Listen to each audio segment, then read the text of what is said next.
Salut les Mancuniens, j'espère que vous vous portez bien les gars. Rasmus Højlund vit-il ses derniers jours avec Manchester United?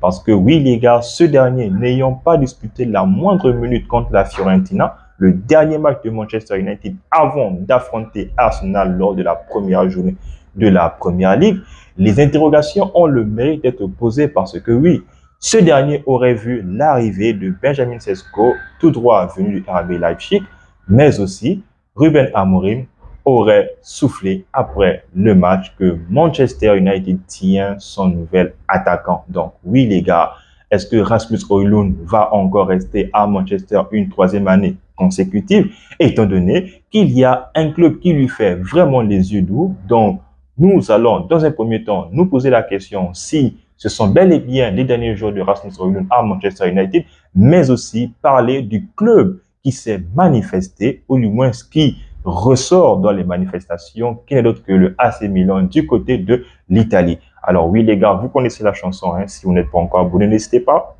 à vous abonner, de donner vos avis dans les commentaires. En attendant, restez bien assis confortablement, la vidéo commence tout de suite. Alors les Mancuniens, arrivé lors du mercato estival 2022-2023, Rasmus Højlund a eu lui aussi, tout comme Benjamin Sesko, sa part d'ovation par le public de Old Trafford. Donc oui, à cette époque-là, c'était la pépite que tout le monde voyait du côté de Manchester United et que tout le monde voyait réussir du côté de Manchester. Sauf que les gars, 2 ans plus tard, force est de constater malheureusement que Rasmus Højlund à Manchester United, ce n'est pas passé comme tout le monde le souhaitait. Parce que oui les gars, lors de sa première saison, avec son jeune âge, il a tout de même réussi à marquer 15 buts, toutes compétitions confondues, avec tout de même 5 buts lors de la phase de groupe de la Ligue des Champions pour sa toute première saison. Donc, il avait fait déjà plus que plusieurs noms de la Première Ligue, mais à Manchester United, ça ne suffit pas. Et pour sa deuxième saison, 2024-2025, là, il a clairement pêché parce que pour un total de plus de 32 matchs, celui-ci n'a inscrit que 7 petits buts, dont 3 buts seulement en Première Ligue. D'où le fait que Manchester United s'est vu donc activer la piste des attaquants, en l'occurrence le fait d'avoir trouvé la chaussure à son pied, qui n'est d'autre que l'attaquant slovène du RB Leipzig, Benjamin Sesko.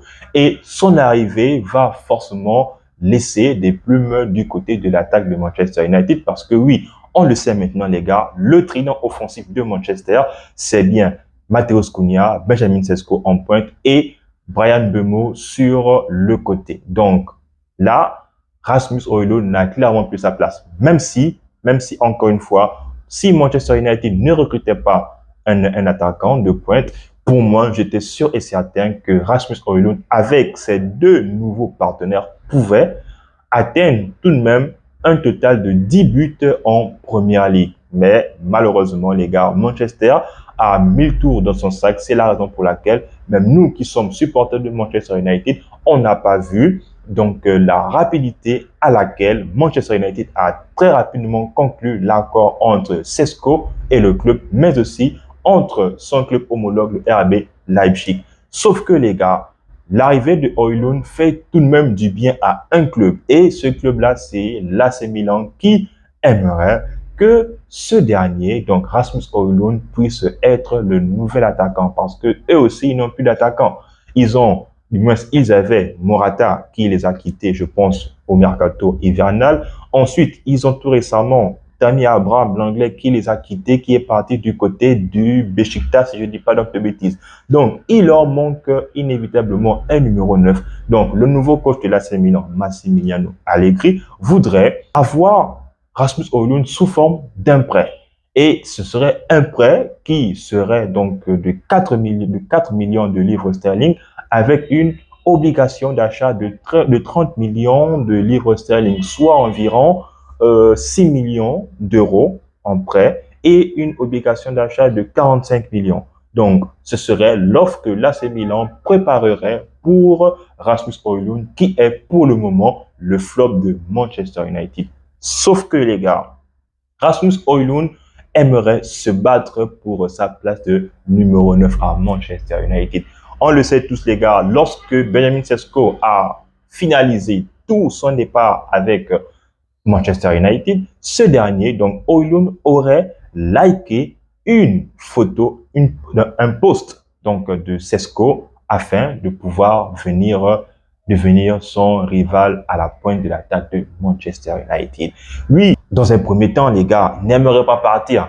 Et donc là, maintenant, je me pose la question parce que c'était aussi la même chose avec Anthony. Souvenez-vous, les gars, lors de mercato hivernal, avant qu'il n'aille au Real Betis, parce que celui-ci ne jurait que sur Manchester United qui se battra avec toutes ses forces, les gars, que il va tout faire pour retrouver sa place à Manchester.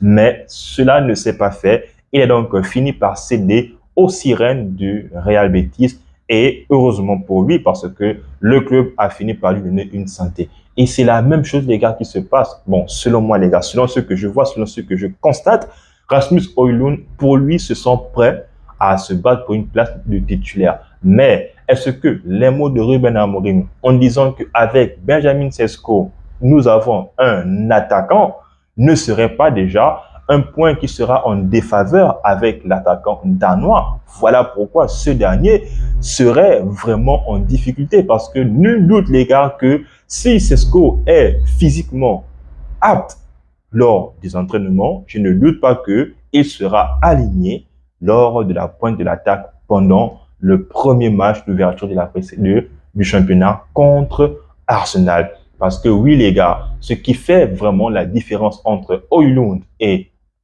Benjamin Sesko, c'est que les gars, en termes donc des matchs joués et aussi des buts marqués, on le sait, les gars, 7 buts la saison dernière pour Højlund, mais aussi 21 buts, les gars, pour Benjamin Sesko, certes en 45 matchs, donc il a joué bien plus de matchs que Rasmus Højlund, mais il a planté, voilà, presque la moitié des buts des matchs que ce dernier a joué, sachant que il a fait une bonne partie de la saison où il était blessé. Or, Højlund n'était lui pas blessé et a joué presque toutes les rencontres avec Manchester United du côté de la Première Ligue. Mais aussi, les gars, ce qui fait en sorte que malheureusement, Højlund et Manchester United, ça sent la fin, c'est tout simplement le fait que Højlund et Sesko sont tout simplement deux joueurs qui sont deux joueurs opposés. Pourquoi? Parce que la façon dont Ruben Amorim aimerait jouer dans son nouveau système avec un jeu où l'attaquant doit aussi faire une partie intégrante dans la construction du jeu, ce n'est pas le cas avec Rasmus Højlund, parce qu'on l'a tous vu, les gars, lors de cette année, lors de la saison qui s'est écoulée. On va dire, son seul point fort, sa seule qualité, si on peut le dire ainsi. Son seul point fort, c'est peut-être la pointe de vitesse, comme il a montré lors du match contre West Ham. Mais, les gars, que ce soit dans la participation au jeu, que ce soit dans les tâches défensives, que ce soit même dans le jeu aérien, malheureusement, il a été vraiment bouffé dans ces compartiments-là avec tous les défenseurs, ou du moins la majorité des défenseurs de la Première Ligue.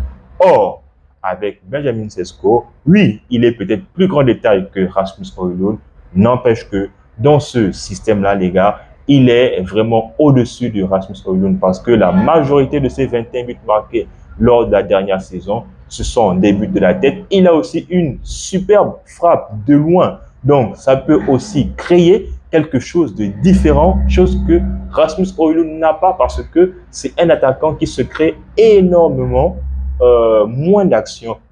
Mais aussi, c'est un attaquant qui touche peu de ballons dans la surface de réparation. Alors que ça, c'est carrément le dada, c'est carrément de l'eau, c'est carrément le jus préféré même de Benjamin Sesko. Donc, ces différences-là, les gars, font en sorte que Sesko soit parti pour être le numéro 9 absolu de Manchester United et de Ruben Amorim. Alors oui, pour Rasmus Højlund, très franchement, personnellement, les gars, j'aurais aimé, encore une fois, qu'il reste du côté de Manchester parce que, de ma part, je pense qu'il peut apporter, mais qu'il pourrait apporter donc quelque chose cette saison-là avec le recrutement que nous sommes en train de faire, mais aussi, s'il peut être prêté, très franchement, là aussi, ça pourrait donner quelque chose de bien parce que supposons que son prêt est plus ou moins réussi. Donc, ça pourrait ramener une concurrence saine du côté de Manchester United si et seulement si il veut absolument donc se battre pourrait rester du côté de Manchester United. Dans tous les cas, l'AC Milan reste en embuscade parce que oui, je pense que c'est l'AC Milan qui s'en frotte les mains parce que là, encore une fois, Højlund est parti pour être au Balango. Bah ouais, les gars, c'est ça. Et puis, Sesko est parti pour être le numéro 9 absolu de Manchester United. Donc, voilà, les gars, c'est un peu ça. Donc, la situation de Rasmus Højlund du côté de Manchester United. Vous, dites-moi, les gars, si vous aimeriez que Højlund reste encore une année supplémentaire à Manchester ou bien s'il est temps pour lui qu'il s'en aille, bah, je me ferai une joie de vous lire. En attendant, les gars, on s'abonne, on reste en santé, mais aussi et surtout, tous mancuniens.